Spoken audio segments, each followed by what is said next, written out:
Well, that sucked, to say the least. I probably shouldn't be making this video today, but, you know, what the hell. I'm not supposed to be making any big decisions, so I cashed out my 401k and bought a ticket to Vegas. What could go wrong?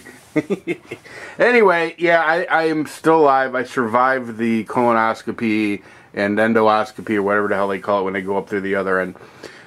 It sucked. The whole thing sucked. You know, I had a colonoscopy about 10 or 11 years ago, maybe 12 years ago, and I don't remember a thing about it. Didn't remember a thing about the colonoscopy 2 seconds after I woke up after the whole thing. Unfortunately, this time around, I didn't have it so lucky, and I'm starting to question the abilities of my doctor. Now, I'll get to that in a second. Yeah, here's the thing. The scope down the throat was what they started with, all right, which was unsuccessful. I'm a real gaggy person anyway. They spray this stuff down your throat, which tastes nasty as hell, but it's supposedly supposed to keep you from gagging. Well, it didn't. I don't know if the formula was wrong or if they didn't put enough, whatever, but there was just no freaking way that thing was going down my throat. They tried 3 different times. And it just, each time, I mean, the last time, I literally grabbed the thing and started pulling it out while the doctor was telling me not to do that, you know. When I first talked to his nurse early on, you know, a few weeks ago, or a couple weeks ago, whenever it was that we scheduled this test, I asked her, I go, how hard is it? She goes, you won't even know it. You won't even be awake for it. Well, yeah, I was awake for it, and, yeah, it sucked. So anyway, so that was a test that clearly was not able to be done.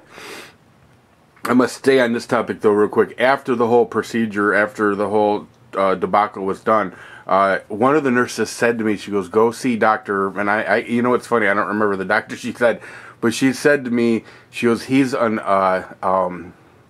gastrologist or something." I'm not sure how to pronounce that, but basically that's what this guy does. The guy that did my procedure today was the general surgeon that did my gallbladder surgery, then my hernia operation. And I'll get to that in a second.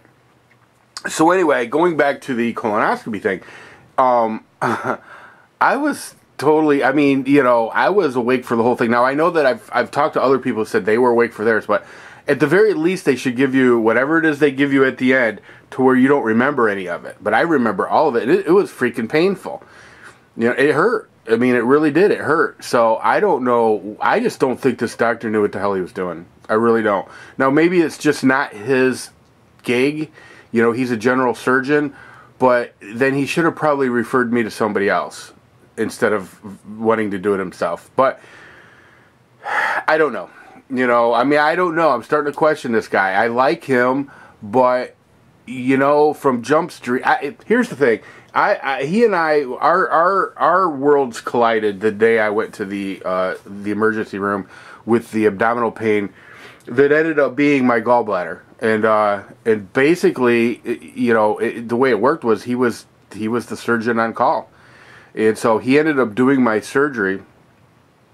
And that gallbladder surgery, which I'll be honest with you, I still have a tremendous amount of pain in the same area that the gallbladder was taken out. So I don't know. And then I ended up having the hernia or the incision line hernia that he had then decided that he was going to repair. So I had basically the same surgeon do both those surgeries. And then when I continued to have problems, that's when he said, well, we can do a colonoscopy and endoscopy to see, you know, what's going on. So I just don't know. I mean, he's a young guy. I don't know how old he is, but he's probably not much into his 30s. Probably about, yeah, I'd say he's probably about 35. I just don't know. I mean, I don't know. I'm starting to think that, you know, he's just not somebody I need in my life. So anyway, so yeah, what I'm going to do is I'm going to go to my primary care physician and then have him refer me to a gastrologist, somebody that knows what the hell they're doing. Because I still have the same issues that I had before, and that's just not going to work for me. I'm not living the rest of my life like that, that's for sure. That's just, I mean, something's got to be done. You just can't be, you know, going along one day, you know, with a little discomfort and then all of a sudden feeling like somebody stuck a knife in you. You know, that's just doesn't work for me. It just doesn't. Call me crazy. But anyway, listen, I'm not going to keep you all. I just, like I said, I probably shouldn't even be making this video, but screw it. And besides, I got to go. I got a flight to catch to Vegas. I'm just joking. Yeah, I know a lot of you wanted to know how this all worked out for me, but it was a disaster. It just really was. I don't even know what else to say about it. I tell you, when it comes to medical stuff, I have the shittiest luck in the world. Literally the shittiest luck in the world. Though I will tell you, I ran into a guy at the gun club who, Lucas County Deputy Sheriff, really cool guy. He told me that he had a hernia operation, and there was a bunch of scar tissue that was causing a lot of grief for him, a lot of pain.